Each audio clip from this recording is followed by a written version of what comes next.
반갑습니다. 다음 장, 요한복음 제4장 공부하시겠습니다.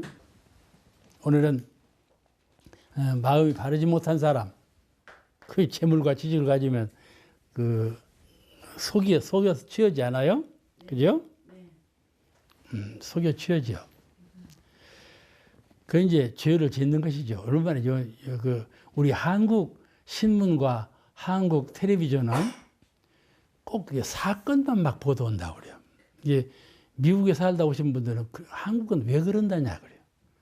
선진국에서는 이렇게 사건이 이렇게 막 시끄럽고 요란하고 그냥 그런 국민 정신을 어둡게 하고 요란하게 하는 걸 잘 보도 잘 않는데, 후진국일수록 이렇게 사건 본위로 이런 거예요. 우리 한국이 대단히 잘못된 거예요. 텔레비전만 열면 사건이네. 오늘 사건 이런 사건이 일어났습니다. 좋은 사건은 하나도 말 안 해요. 맨 죽이고 살리고 죽인 사건만 얘기하지 그러지 않아요. 그러니 얼마나 정신이 혼돈되어 있어. 그러니 이것이 좀 잘못된 것 같아요. 그런데 재물과 이 지식, 이 권리가 마음이 바르지 못하면 그것으로 죄악을 자꾸 짓는다 이 말이죠. 그러므로 먼저 마음을 바르게 한 후에라 그것이 영원한 복락으로 화한다.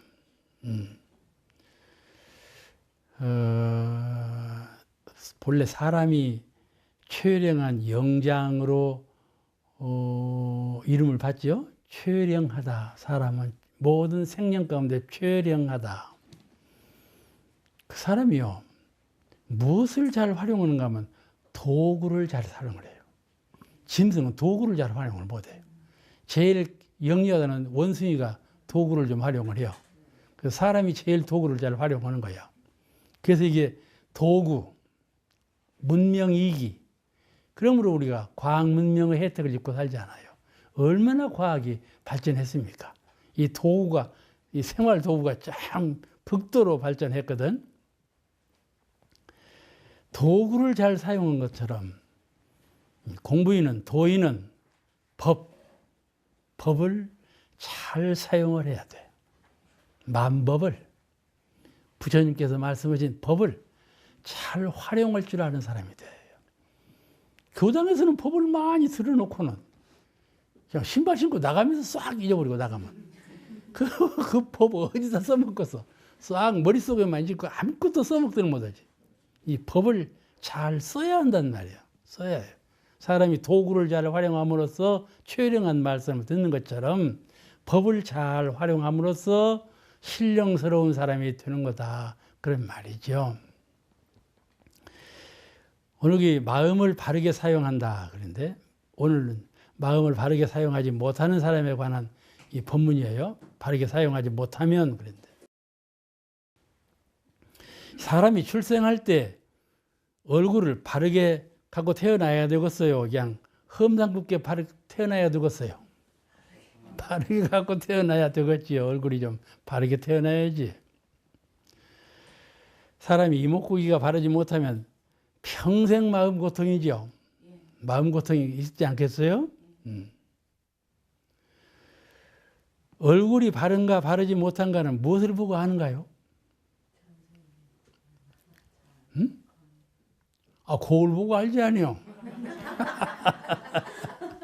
천하 쉬운 것을 그렇게 오물보물하면 어떻게 돼야? 어떤 도인이 그랬대. 마당을 쓸다가 이 제자한테 이것이 무엇이냐 물었어. 응? 이것이 무엇이냐? 제자가 빗자루입니다. 그러면 들고 다녀. 대답을 못하는 거야. 내 스승은 불법을 묻는 것이다. 빗자루를 딱 내미니까 불법을 물었으면 괜찮은데 빗자루를 딱 내면 뭐냐 그런 게 대답을 못하는 거예요. 빗자루요 그러면 되는 건데 그러지 않아? 그걸 물은 거예요. 법이 빗자루인데 법이 빗자루요. 법하고 빗자루가 따로 생각하는 거예요. 그런 불가에 그런 얘기가 있어요. 그러면 거울을 보고 한다면 마음 얼굴도 보면 알 텐데 뭘 봐야 하는가? 이 얼굴은 거울 보면 바른가 안 바른가 알지만 마음 얼굴은 무엇을 보고 바른가 안 바른가를 알아? 응? 응? 알아? 하는 행동을 보면은 맞아. 그러게요. 선을 닦아야 하는 거예요. 관조. 내가 내 마음의 거울을 봐. 이 육체라는 것은 물질로 된 거울을 보지만은 마음은 이론상 거울. 이론상 거울. 그걸 이론상 거울을 봐야 돼. 그렇죠? 네. 그 마음 거울이 바로 이론상 거울이야. 그래서 제가 이번에 그 교역자 교리 강습에 교역자들이 훈련해서 이론상 얼굴, 이론상 마음에 대해서 가장 쉬운 제목으로 그 강의를 한 일이 있었어요. 이론상 얼굴, 이론상 마음. 이 서로 마음 거울이 서로 같아. 서로 같은데 그 마음 서로 같은 이론상 마음 거울이 이론상 얼굴이다 그러죠. 거기서 나를 보는 거예요. 나를 봐. 그 이론상 얼굴로 이론상 거울로 비치는 그 얼굴이 나인데 그게 바로 불생불멸이요. 불생불멸이요. 내 마음의 근본은 남도 없고 죽음도 없는 그런 얼굴이다. 그런 말이죠. 그래서 그거를 보고 깨닫는 거예요. 선이라는 것은 자기가 자기 마음을 봐. 그걸 관조라 그래요. 관조라 그래요. 내가 마음을 갖고 있는데, 생각하는 마음을 갖고 있는데, 생각하는 마음을 허공에 두어버려 봐봐. 그럼 내가 무엇이 되겠어? 빨리 대답해봐. 그럼 허공이 돼버리는 거예요. 허공이 돼버리는 거예요. 그것이 선이에요. 아시겠죠? 내 마음을 이론상에 탁 두면 내가 이론상이 되어버리는 거예요. 그 마음을 몸에다 두면 무엇이 돼요? 중생이 돼버린 거예요. 중생이 돼버린 거예요. 생각하는 마음을 어디다 두느냐에 따라 달라. 그러니까 금방 중생이다. 금방 부처님이다. 그러는 거예요. 그 마음을 어디다 두느냐? 부처님하고 중생하고 별다르지 않아. 이 생각하는 마음을 지금 어디다 두고 있는가? 잠시 쉬면서도 생각하는 마음을 아이고 피로하다 쉬자. 그 중생이야. 중생이야. 근데 이 생각하는 마음을 텅 빈 허공법계 거기다 마음을 턱 두어. 그럼 피로도 회복되고 부처님도 되고 그렇게 좋은 공부길이 있는데 그건 몰라. 마음을 지금 생각하는 마음을 어디다 두느냐? 그것이 아주 큰 갈림길이에요. 이 생각하는 마음. 그러니까 생각하는 그 마음 공부가 그리 중요하지요. 그 마음이 바르지 못한 사람이 누구인가? 그런 하나는 사막의 용심법이 없는 사람이야. 수양, 탁 마음을 멈춰. 내 마음이 어디로 흘러가는가? 육신으로 흘러가는가? 생활 환경으로 흘러가 있는가? 아프고 있는 병고에 흘러가 있는가? 그냥 미운 사람에 흘러가 있는가? 어디로 내가 마음이 지금 흘러가고 있는가? 어디에 내 마음이 묶여 있는가? 딱 관찰하는 거란 말이에요. 이게 이제 공부하는 분은 그것이 공부하는 사람이요. 그냥 아야어여만 배우는 것이 공부하는 사람이 아니고 자기 마음을 잘 관찰해서 탁탁 분석할 줄 아는 사람이라야 돼요. 내 마음의 주소가 어딘가, 어디로 흘러가는가, 어디에 집착해 있는가, 그걸 탁 해탈해 버려야 한단 말이에요. 해탈 자유가 다른 것이 아니고 그럴 때 그 판국에서 탁 벗어나는 거예요. 벗어나는 거예요. 그것이 공부예요. 아시겠죠? 공부를 하는 것은 내 마음을 흘러가고 내 마음이 집착되어 가는 것을 발견해 가지고 거기서 딱 벗어나는 거예요. 그것이 공부예요. 그런 실력을 자꾸 함축하면 부처님으로 자꾸 가까워지는 것이죠. 마음의 자유를 회복해 가는 것이에요. 그러므로 내 사막의 용심법이 없는 사람이에요. 첫째, 딱 마음을 그쳐. 수양을 해. 마음을 텅 비우고 온전한 정신을 갖춰봐. 이게 저 사람이 그냥 불같이 말할 때, 불같이 응해버리면 중생이죠. 그럴 때 마음을 온전하게 하고 잘 생각한다는 말이죠. 그때는 불같이 응했지만 다음에라도 홀로 있을 때라도 텅 비우고 온전히 그 사람과의 인연관계, 그 일에 대한 취사를 어떻게 할 것이냐, 이것을 조용히 연마해 본단 말이에요. 이것이 사막이요. 정신 수양이에요. 이것이. 정신 그쳐서 잘 연마해 본다 이 말이죠. 부는 마음이 그냥 그때 부는 것이 하루를 가고 3년을 가도 부는 마음이 안 풀려. 이러면 공부이냐? 이건 완전히 중생이지 않아요? 그죠? 왜 대답을 안 해요? 그러니까 용신법이 없는 사람이요. 수양, 연구, 취사의 마음 쓰는 순서, 마음 작용하는 법을 상실하고 그냥 중생심으로 살아. 그러면 안 되죠. 그러면 마음이 바르지 못한 사람이다. 마음이 바르지 못한 사람은 아이고 너는 마음이 굳어. 너는 본래 마음이 그렇게 생겼어. 이런단 말이에요. 이게 정해놔. 그래서 그런 것이 아니에요. 마음이라는 거. 그런 것이 아닌데 그런 걸 정해놔 버려. 그러면 안 되죠. 그래서 그 용신법으로 써야 한다 이 말이야. 둘째는 죄 짓는 삼독심에 묶인 사람을 말이야. 삼독심에 꽉 묶여버렸어. 어떤 사람은 그 도저히 공부심으로 돌릴 수가 없어요. 질 박힌 사람이죠. 그 아주 구제가 그냥 불능이라고 하는 사람들이요. 그런데 구제 불능은 없죠. 없는데 그냥 불능에 갇혀온 사람들이요.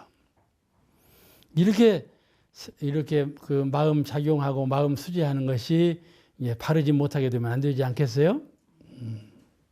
오늘 이 마음 바르게 사용하지 못하는 사람에 대한 법문이에요. 그러면 마음이 바르지 못한 사람과 재물을 많이 소유한 사람, 마음이 바르지 못한 사람이 재물을 많이 소유하면 어떻게 되는가? 이번에 그 세월호 사건 보셨죠? 네. 마음이 바르지 못한 게 이런 일이 일어나지요. 재물을 수천억에 가깝게 수용을 해서 또 욕심을 내고 또 욕심을 내고 그러니까 나중에 그런 꼴이 되지 않아요? 이 나눔과 배려, 내가 있으면 내가 인내하고 자랑하는 것이 아니라 있다고 하는 건 자랑스러운 일이지요. 그러지 않아요? 자랑스럽게 살지 말라는 말이 아니에요. 그렇게 좀 자랑스러운 마음을 갖되 배려하라 그 말이에요.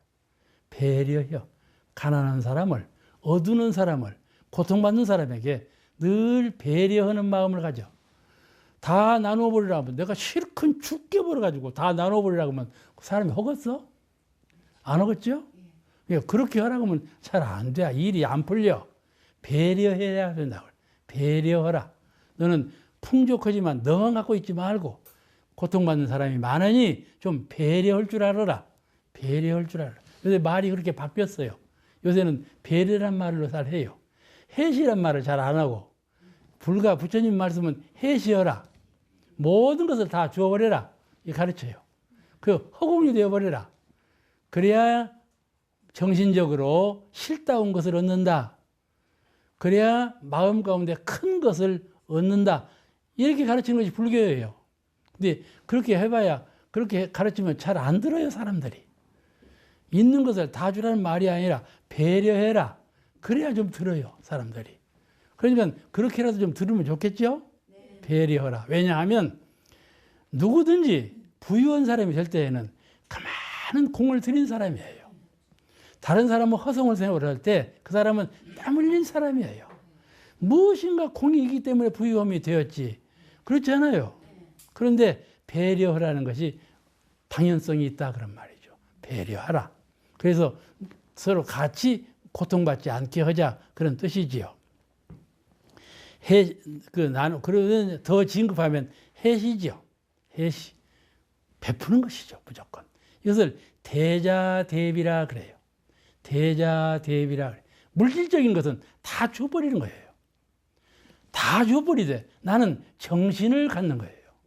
나는 마음을 향유할지언정 티끌 하나도 물질은 허용하지 않겠다. 그런 큰 마음, 그런 거룩한 마음, 이런 성자다운 혼을 갖고 있는 분은 물질을 수용하지 않지요. 연잎의 물방울처럼 물질은 티끌 하나도 가지려고 하질 않아요. 그래서 이렇게 헌신적으로 해시하는 그분은 해시라고 해요. 대자대비의 정신으로 해시하는 것은 물질을 수용하지 않아요. 그냥 주어버린다 이 말이죠. 이런 그 기본 정신이 바탕이 되면 배려할 수 있는 것이죠. 그래서 나눔과 배려, 나눔과 해시에서 오는 그런 행복감, 그런 그 행복감을 갖는 공인이 되어야 되겠죠. 우리는 태어날 때 나만의 입장에 태어난 것이 아니에요. 사람이 세상에 태어나면 하나는 개인의 입장, 하나는 공인의 입장, 이 두 가지 입장에 태어났어요. 그 공인의 입장을 물시해버리고 나만 위해 살면 안 되죠. 공인의 입장도 생각하면서 개인의 입장도 살려가야 그래야 자타간의 원만한 생활을 하는 것이지 개인만 위하면 쓰겠어요. 조선시대 경주에 12대에 거친 만석군이 살았다 그래요. 이 실화예요. 만석군이 살아서 12대가 살았다니까. 이게 본래 부자 3대 못 간다고 그러거든. 근데 12대가 부자였다. 그리고 만석군이 살았다. 그런 말인데 그 사람들이 사는 비결이 있었어. 그래서 이 비결이 하도 유명하게 지금도 쭉 전해오는 말인데 여러분께서도 많이 들은 말일 것이요. 무슨 비결인 거니? 가훈에 이렇게 해놨어. 벼슬은 진사 이상 하지 말 것. 벼슬을 너무 높이 가지면은 가지마. 지금으로 말하자면 한 5급 공무원이나 되는가 봐. 5급 공무원만 살아라. 그렇게 해놨어. 근데 진급 이상 못 되겠지. 그러니까는 그렇게 12대가 한 울 안에 살았다. 만석궁을 누리고 살았다. 그 말이에요. 또 두 번째는 1만석 이상, 만석 이상 재산을 모으지 말 것. 만석 이상이 넘치면은 다 주워버리라. 그 말이죠. 또 하나는 과객을 후에게 대접할 것. 이 말은 대문간에 오는 과객이 있죠? 후하게 대접할 것. 흉년에는 나무 전답을 사지 말 것. 흉년에는 전답이 싸지거든. 흉년 들면 막 전답을 팔아먹어 가는 사람들이. 그럴 때 전답 사지 말아라. 그런 말이지. 그건 몰라. 가난한 사람들은 흉년에 전답을 팔아야 살게 돼 있으니까 전답을 파는데 그거 안 사주면 쓰겠어요? 근데 그 전답을 사지 말고 그 사람을 도우라 그 말이에요. 근데 안 돕고 전답을 사버려 그냥. 저 사람이 굶어 죽게 생겨서 밭을 팔라 그러는데 굶어 죽어라. 밭을 사버려. 그러면 얼마나 욕심 많은 사람이야. 그러지 말아라 그런 말이에요. 최씨 집안 며느리는 3년간 무명옷을 입어라. 그 최씨 집이요. 며느리가 3년간 절대로 비단 옷을 못 입게 해서 그 무명옷을 입어라. 사방 백리 안에 굶어 죽는 사람이 없게 해라. 그랬다 그래요. 6가지 가훈이 있어서 12대의 만석군이 되었다. 가히 좋은 가훈이죠. 마음이 바르지 못한 사람이 지식을 소유하고 있어. 학사, 박사가 되고 아주 그 많은 식견을 가진 사람이 된다면 그 사람도 그 죄를 지을 수가 있다. 그런 말이지. 반드시 죄 짓는 건 아니죠. 근데 죄 지을 가능성이 많아요. 식견이 많은 사람은 그 식견으로 다른 사람을 속이는 재주도 써먹어. 그죠? 그러기 쉽겠죠? 본래 재능 있는 사람이 식견이 많은 거예요. 타고나기를 재주가 많아. 그러죠? 이제 앞으로 오는 세상은 지자본의 시대예요. 그래가지고 이 재주 많은 사람이 학사, 박사 미리 따는 수가 많아요. 근데 그런 사람이 죄 짓는 경우도 많거든요. 그러니까 마음이 바르지 못하면 안 된다. 앞으로 오는 세상은 지자본의 세상이 오는데 재주 있는 사람이 지자가 되는 경우가 많아요. 그런데 그때 마음이 바르지 못하면 그건 세상은 도다시 혼돈의 세상으로 돌아가게 되겠죠. 재주가 있어서 지견이 박다 한다 하더라도 마음을 먼저 바르게 쓰라 그런 교훈이에요. 또 마음이 바르지 못한 사람이 권리가 많은 사람이 또 있거든. 이건 다 알죠. 권리 많으면 온갖 짓거리를 다 하잖아요. 예대로부터 우리 한국이 더 그랬어요. 권리만 많으면 재산을 불리고 그냥 인연 권속을 악하게 하고 그랬어요. 우리 그 일본 경무관이 이 불법 명부를 핍박하려고 왔단 말이에요. 그러면 대종사님께 이제 질문을 하려고 그래요. 대종사님께서 막 절을 하시더래. 절을 하면서 지도하시는 대로 하겠습니다. 그랬대. 이게 또 뭐 물으려고 하면 또 절을 하고 지도하시는 대로 하겠습니다. 두 번 이렇게 하니까 가만히 보더니 천하 멍청이구만, 천하 바보네. 그런 말, 바가다네. 그랬대. 그러니까는 그 경무관이 대종사님을 향해서 천하 바보네. 그런 말을 할 수 있도록 바보 노릇을 한 거예요. 그때 영리한 척 했으면, 법으로 따졌으면 우리 회상은 없는 거죠. 회상은 없는 거예요. 원불교를 그냥 친일파적인 일을 했다고 비난하는 사람도 있어요. 일본에 편향적으로 했다. 만약에 일본을 거부하고 그렇게 했다면 우리는 그 외정시대 불교 그 덕을 많이 봤어요. 일본 사람들이 불교국이거든요. 이게 불교는 크게 핍박을 안 했어요. 안 했는데 불교 덕을 많이 봤는데 만약에 그냥 그 나름대로 해가지고 일본 하는 것을 배반하고 거역하고 민족주의처럼 이렇게 나간다면 그때 핍박받으면 그냥 여지없이 핍박을 받아버리는 것이죠. 이 싹이 날 때 그냥 발로 문질러버리면 문질러져 버리잖아요. 그렇게 되면 되겠어요? 그냥 막 나는 싹인데 그와 같이 대종사님께서 신법을 그렇게 쓰셨다 그런 말이죠.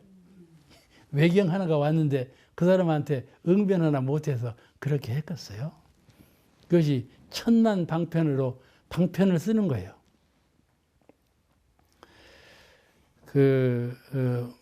부처님께서 그 처세하는 방편이죠. 이런 걸 우리가 엿볼 수가 있어요. 근데 마음이 바르지 못한 사람이 권리가 많으면은 그 반대 현상으로 권리를 남용해서 다른 것을 이제 갖고자 하는, 그러므로 세상이 평정치 못한 세상이 되는 것이죠. 또 이렇게 재물과 지식, 권리 등이 마음을 먼저 바르게 닦아야 세상이 평온하고 세상이 은혜롭고 광대무량한 낙원 세계로 전개되어 가지. 만약에 물론 재물도 필요한 것 아니겠어요? 그러죠? 지식도 필요한 것이죠. 반드시 필요한 것이죠. 권리도 그렇잖아요. 지도인으로서 권위 있어야지. 지도인으로서 권위 없으면 지도를 하겠어요? 지도력의 권력이라든지 생활을 하는 재물이라든지 좀 과학적인 지식이라든지 이건 다 반드시 필요한 것들이에요. 필요한 것들인데 필요한 것을 갖추는 사람은 마음이 바르지 못하면 그 갖춘 것이 오히려 죄악을 행하기 때문에 먼저 마음을 바른 현후에 인류가 개인이 절대적으로 구비할 것은 재물과 지식과 권리예요. 그걸 누가 수용하고자 하는 거죠. 그 반드시 필요한 거니까요. 그런데 그보다 먼저 갖춰야 할 것이 마음을 바르게 하는 거다. 그런 말씀이죠. 마음을 바르게 하지 못한 상태에서 그걸 갖추게 되면 반드시 남에게 피해를 줘. 반드시 대중한테 피해를 주고 이렇게 되면 안 되는 것이죠. 광대무량한 낙원세계가 안 되지 않겠어요? 오늘 이 시간 여기서 마치겠습니다.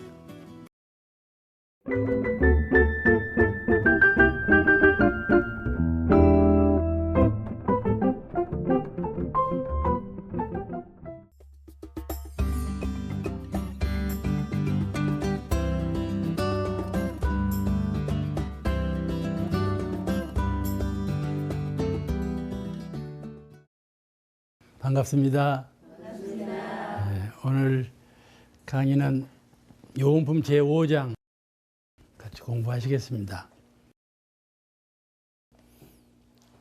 무엇이나 작은 것에 얽매이지 말라 그런 말씀이죠. 그걸 상이라고 그래요. 상이라고 그래요. 이 천지가 크죠? 사은에 비하면 천지는 작은 것인가요? 큰 것인가요?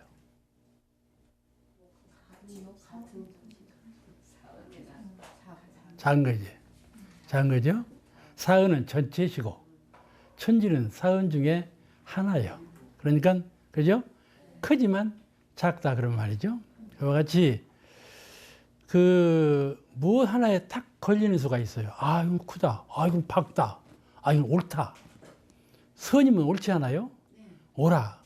근데 그 옳은 것에 딱 꾹 집으면 선이 아니다 이 말이죠. 부모도 훈계하려고 이건 옳은 거다 하고 가르치는데 가르침을 안 받지 않아요. 그럼 내가 이미 틀린 거예요. 그럼 무엇에 딱 걸린 거예요. 그걸 상이라고 그래요. 커도 상에 걸린 큰 것은 큰 것이 아니고, 밝아도 상에 걸린 밝음은 밝음이 아니고, 이와 같이 무언가 무언가 딱 걸려서 한계가 지으면 안 된다 그런 말이에요.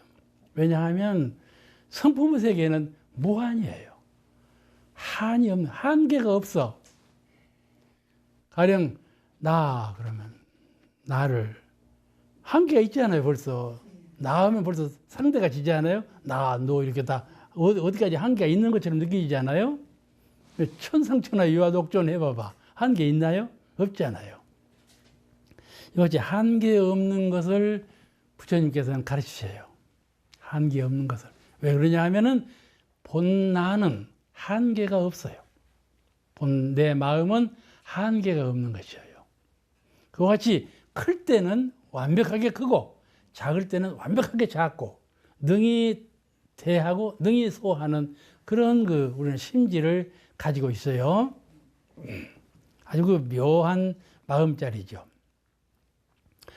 참회문에 이렇게 말씀하셨어요. 선행자는 후일에 상생의 과보를 받고 악행자는 후일에 상극의 과보를 받게 된다.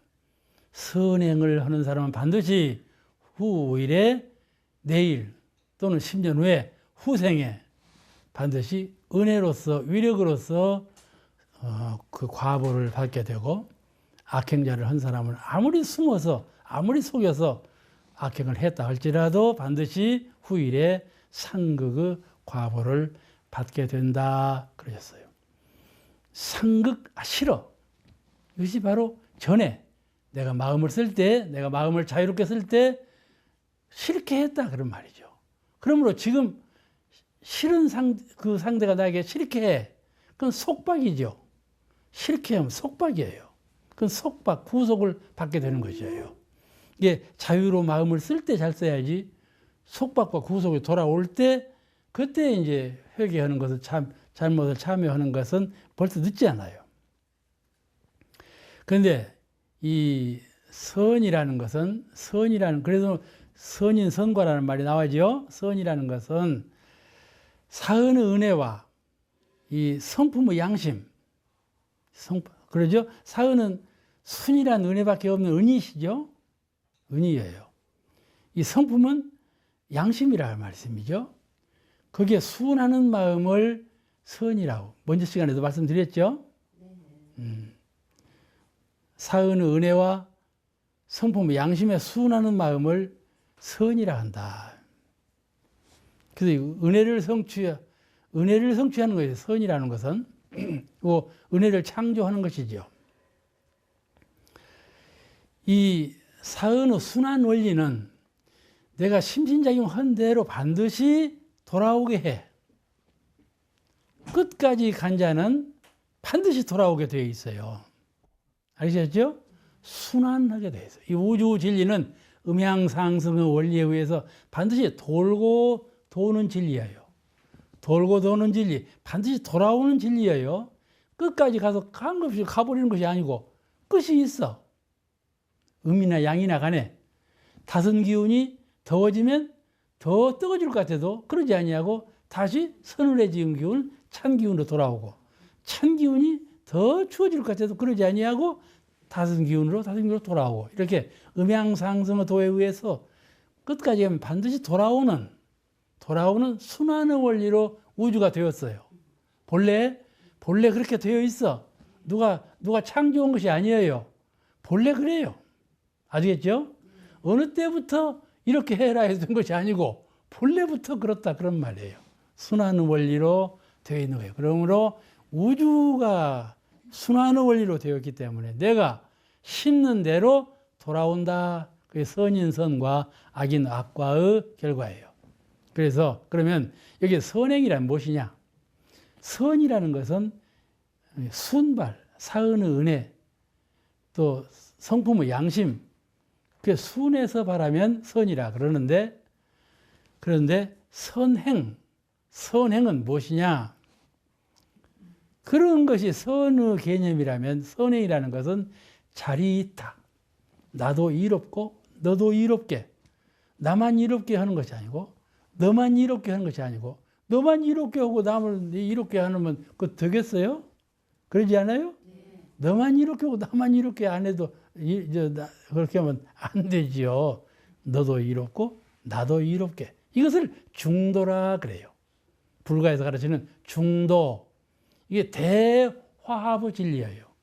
너도 이롭고 나도 이롭고. 중도 정신이에요. 불교의 중도 정신이에요. 그다음에 자각각타. 너도 깨닫고 나도 깨닫고.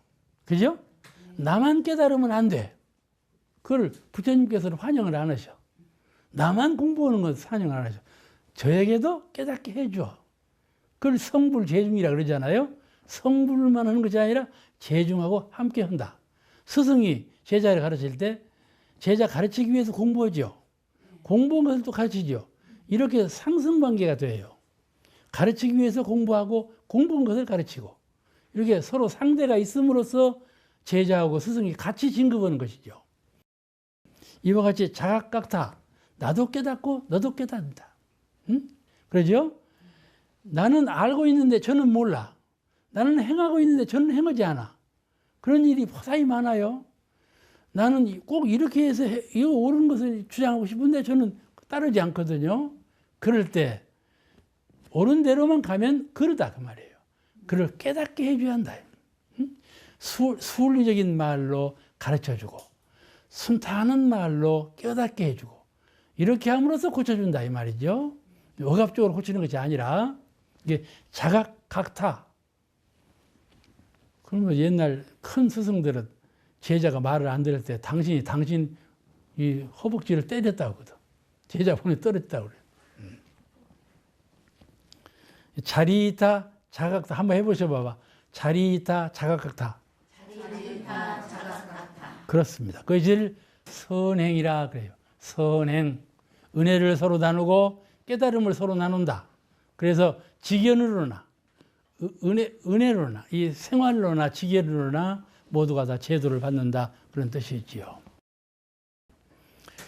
그런데 이 선행을 공부 삼아서 하는 사람, 선행을 할 때 선행에 그치지 아니하고 그것이 마음 공부에 도움이 되게 해야 한다. 그런 말이에요.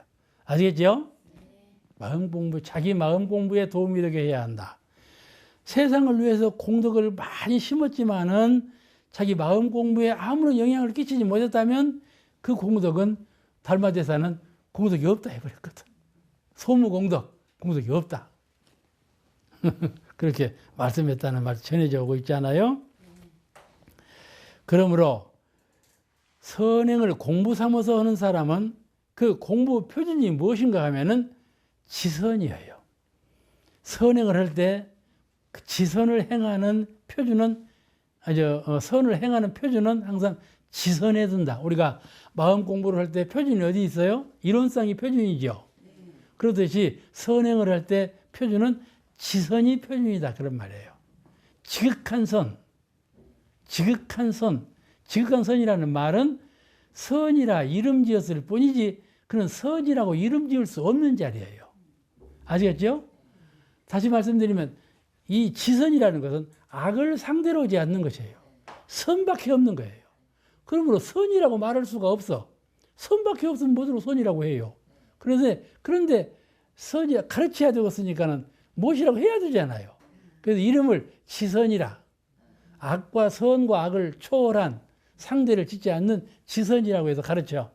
그리고 이 선과 악을 상대가 않는 그런 지선을 표준으로 해서 선행을 한다. 그런 말이에요. 우리가 마음 공부를 할 때 수양, 연구, 취사를 할 때 이론상을 표준으로 해서 수양, 연구, 사막 공부를 하듯이 선행을 할 때 그 선의 표준은 지선으로 표준을 삼는다. 그런 뜻이지요. 금강경 공덕분에 이런 말씀이 나와요. 항아사 모래알 말씀이 나오거든. 항아사. 항아사는 그냥 수 없는 항아사지 않아? 그 무수한 항아사, 항아의 모래 같이 많은 몸으로 보시를 하고 해서 할지라도 백천가법을 몸으로 보시하더라도 항아사 모래만큼 몸으로 보시를 해요. 그냥 그 몸 다 달아져 버렸지. 근데 그것을 또 백천만급에 한다 이 말이야. 이렇게 좀 부황스러워. 부처님 말씀은 좀 부황스러워. 백천만급을 몸으로 보시하더라도 이 경을 듣고 금강경을 듣고 신심을 바라면 그 복이 저보다 뛰어나며 그러거든. 몸으로 보시는 것보다도 법을 듣고 신심이 가려서 마음 공부가 되면 깨달음이 있으면 이것이 그것보다 더 공덕이 승하다. 그런 말씀을 하신 거죠. 대종사님 설법 보실 때도 오늘 종사님께서 부황돌로 올라가신다 그랬대, 제자들이. 그렇게 그냥 부황스럽게 말씀하시는 것처럼 느껴졌어. 그냥 이 몸집도 크시고 대웅이셔. 벌에 가면 대웅전, 부처님을 대웅전이라고 그러지 않아요? 그냥 대종사님도 대웅이셔. 아주 거대하셨어, 몸이. 근데 이렇게 실제로 재서 거대한 것보다도 그래도 기상으로 이렇게 보여. 팔사님도 상당히 거대한 몸집이었다고 그래요. 그래서 대종사님하고 팔사님하고 두 어른이 가면 대종사님은 큰 어른이고 팔사님은 아주 애기로 보였다고 그래요. 그렇게 그 기상이 출중해 보이셨다 그러거든요. 그래서 지선이라는 것은 영원한 선, 국한 없는 선, 큰 선, 그거를 지성이라 상대가 없는 선을 말해요. 그 이제 그 초조달마가 이에 대한 얘기가 꼭 초조달마 이 얘기를 하거든요. 소무공덕, 확연무성 이 얘기 다 아시죠? 아시죠? 그러니까 얘기할 것이 없어. 근데 육조 해능이 초조달마는 소무공덕, 공덕이 없다 이러고 그냥 말했는데 그 제자 육조 해능은 분리자성활 공 이렇게 말했어. 공덕을 말씀을 했어. 무엇이 공덕이냐? 그러냐면 이렇게 모든 불사를 베풀고 간행을 하고 설법을 하고 이런 것은 공이 없다고 한다면 그러면 무엇이 공이 되느냐? 이것이 바로 이론상 마음을 떠나지 않는 마음 공부 이것이 공이 된다. 분리자성, 자성을 떠나지 않는 것이 공이 된다. 알겠죠? 이게 물질적으로 형상 있는 자리에서 은혜를 베풀고 공을 심는 것은 아주 작은 공이고 그런 공이고 장자 소모되는 공이고 그런데 그 형상 없는 자리에 공 드리는 그 공이라야 진정한 공이 된다 그런 말씀이 전해져 오고 있어요. 그 다음에 요음품 제6장 공부하십니다. 어리석은 줄을 모르지요. 우리도 그래요. 어리석은 줄을 모르거든요. 제일 어리석은 줄을 모르는 건 철부지 어린 애기들이 그러잖아요. 어리석은 줄을 모르잖아요. 노인도 또 어리석은 줄을 모르거든요. 노인도면 애기가 돼갖고 어리석은 줄을 몰라. 그러지 않아요? 이게 다 중생의 과보예요. 다 그것이. 근데 좀 어리석은 줄을 좀 알아라. 그거예요. 어리석은 줄을 좀 알아야지. 어리석은 줄을 알면 지혜를 구하게 되죠. 배고픈 줄을 알면 부를 구하게 되는 것처럼 자기 어리석은 줄을 알면 반드시 지혜를 구하게 된다. 근데 그 반대로 자기가 지혜로운 줄만 알면 점점 어리석은 대로 떨어진다. 이것이 진간급이에요. 진급되는 또는 강급되는 소리예요. 사람들 지혜로나 복락으로나 진급이 되거나 강급되거나 지혜로도 복락으로도 지혜가 강급이 되거나 진급이 되거나 둘 중에 하나의 갈림길에 있어요. 우리가 항상. 그래서 여기서는 지혜의 진급과에 대해서 말씀을 하고 또 강급이 되지 않도록 하는 말씀을 이 장에서 하고 계셔요. 세상을 잘 살려면 사은사효를 잘 실행해야 되겠어요? 실행 안 해야 되겠어요? 당연하죠. 사은사효를 잘 실행하면 세상을 잘 사는 사람이 돼요. 잘 사는 사람 말고 잘 사는 사람. 그죠? 그 중에 사은사효 가운데에도 지자본이 지혜로운 사람이 되어야 더 잘 사는 사람이 된다. 그 지자본의 정신이 좀 투철해야 돼요. 그래서 매사를 처리할 때 중생심을 지혜로 돌려서 보살심으로 하고, 보살심을 지혜로 돌려서 불심으로 처리하는 것이 당연해요. 우리는 중생심이 나요. 그 중생심을 보살심으로 바꿔. 또 보살심을 나더라도 보살심에도 그치지 말고 불심으로 바꿔. 늘 족자에다 불심이라고 써놨거든. 그 불심이 무엇인지를 몰라. 불심이 좋다고 말이야. 불심 써놓고 불심이 무엇이냐고는 잘 몰라. 부처님 마음이라고 말하지. 근데 부처님 마음은 여기 단계가 있어. 중생심, 보살심, 불심 이렇게 단계가 있어. 이런 마음을 극복해서 불심까지 이르러야죠. 이 링컨이 그랬다고 그래요. 이 자기가 공안을 가지고 공의에 내놓을 때는 급사, 소사한테 물어봤다는 거예요. 소사가 뭘 알겠어요? 근데 떠짝거려 보는 거예요. 찔벅거려 봐. 모르는 아이일지라도 뭘 탁 던지면요, 지가 지나는 대로 말을 해요. 그런데 지나는 대로 말하는 것이 별것도 아니야. 그렇지만은 지자본이 좀 지혜를 구하고자 공변된 지견을 얻고자 하는 사람은 탁 견해가 오는 거예요. 저 사람은 우두는 말을 해도 그 말을 듣고 내가 탁 깨닫는 거예요. 그런 묘법이 있어요. 그래서 링컨이 민주주의의 선두주자 아니에요. 민주주의라면 링컨을 제1인자로 뽑지 않아요. 그는 공이 급사한테까지 자기의 현안을 의논을 했다는 것이요. 불타께서도, 과거 부처님께서도 자자보패, 한 달에 한 번씩 자자보패를 했어. 당신이 당신한테 묻는 보패예요.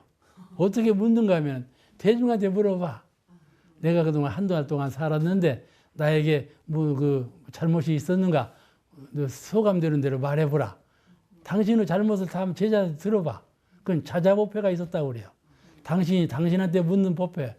아시겠죠?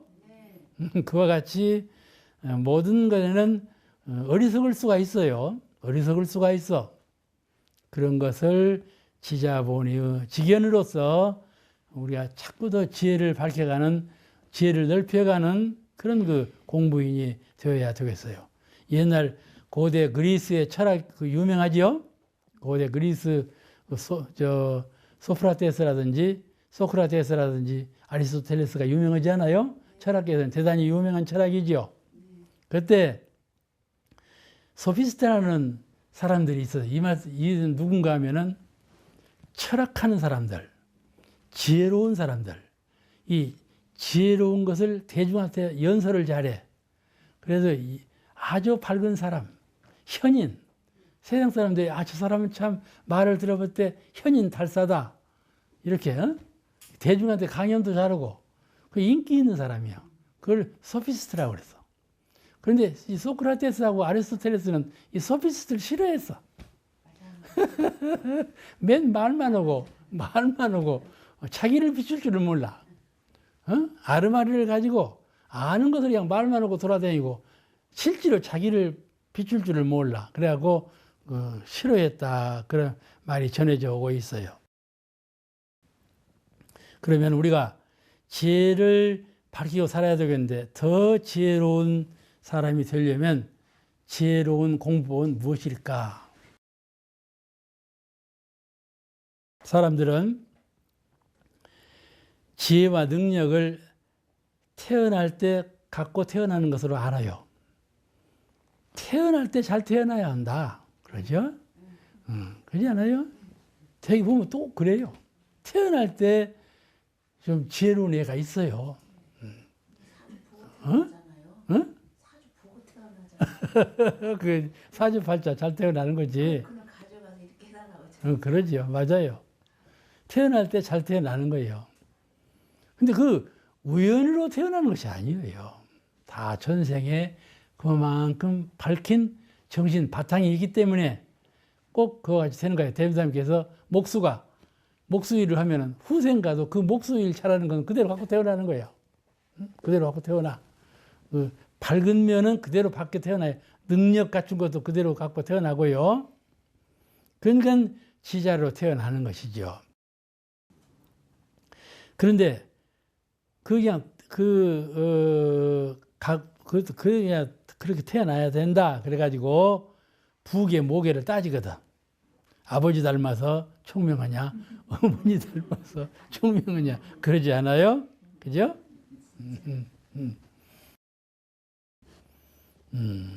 그걸 천부적으로 아거든. 근데 그러지가 않아요. 참지혜라는 것은 현세의 3대력에 있어요. 어리석은 사람도 현세에 출세해서 원불교 은혜를 입고 원불교 법을 배워가지고 사막 공부를 철저히 잘해서 수양, 연구, 취사의 3대력을 차차 갖추어가면 지혜롭게 된다. 그런 말이죠. 어리석은 사람도 아주 지혜롭게 돼요. 그러면 지혜라 하는 것은 3대력에 달려있는 것이에요. 천부적으로 태어난 것에만 달려있는 것이 아니고 참 지혜는 후천적이에요.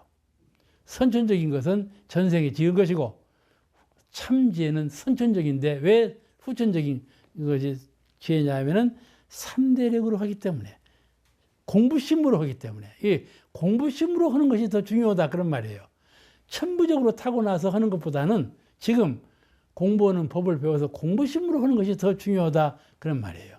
무궁무진하기 때문에. 그러므로 참지혜는 3대력에서 나오는 것이 3대력으로 나오는 지혜가 참지혜이며 또 참지혜는 자기 지견에 집착하지 않고 다른 사람의 지견을 널리 살펴서 원만한 지혜를 아는 사람.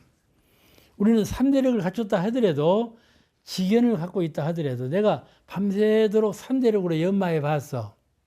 저도 그런 일을 많이 해요. 오늘 강의하는 것도 그냥 죽게 살게 연마한 거예요. 그런데 연마를 해봤죠. 그 이제 자신감을 갖고 나오지만은 더 지혜로운 사람은 연마해가지고 그걸 다른 사람이 물어봐. 이게 어떻게 생각하는가? 어떻게 생각하는가? 이렇게 물어보는 거예요. 일하기 전에 내가 말하기 전에 행동으로 베풀기 전에 물어봐.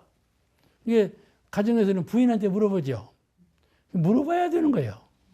혼자 그냥 이렇게 막 해나가지 말고 물어봐. 아들에게도 물어보고 서로 한 가족이 서로 소통을 해. 소통을 해요. 그러면 의견들이 다 달라지만은 통일된 의견이 나오거든요. 그렇게 해서 행하면 아주 원만할 텐데 내가 생각했으니까 이게 옳은 거야 하고 그냥 갖고 나가면은 반드시 마찰이 생겨요. 마찰이 생겨. 그와 같이 참된 지혜는 내가 3대력으로 얻은 지혜라 할지라도 그 지혜를 여러 대중과 함께 공의를 해서 대중과 함께 의견 교환을 해서 더 원만한 지혜로 만들었을 때 그것이 참 지혜이다 그런 말이죠. 그래서 옛날에 세 사람이 같이 가면 문수지혜가 나온다는 말이 그 말이에요. 길을 갈 때 세 사람이 서로 이 얘기를 하면서 가. 그러면 서로 좋은 얘기를 해요. 그럼 거기서 문수보살의 지혜가 나온다는 말은 문수지혜라는 부처님의 지혜인 거예요. 나온다. 그런 말 거기서 나온 말이거든요. 그래 우리 우두요목 제7장에 그런 말씀이 나와요.